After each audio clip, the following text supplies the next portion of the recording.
What happens if a prisoner of war is accused of war crimes?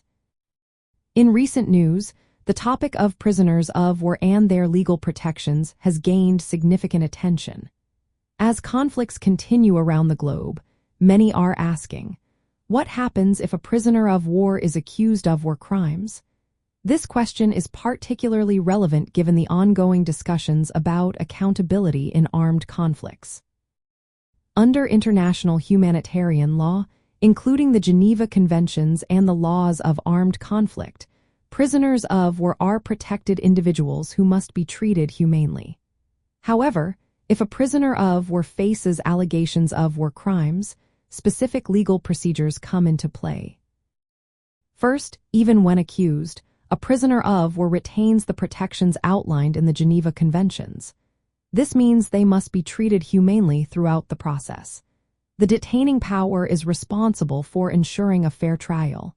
This includes the right to legal representation and a fair hearing.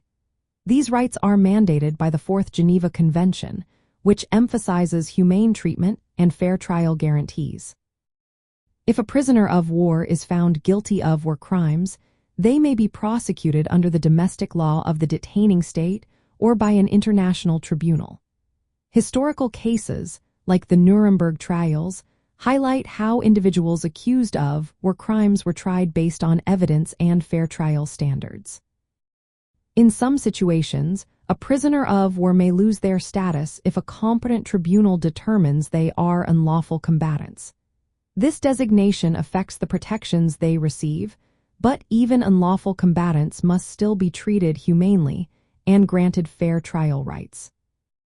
International bodies, such as the International Criminal Court, may also get involved if there are reasonable grounds to believe a person committed war crimes. The International Criminal Court can issue arrest warrants or summons for the accused.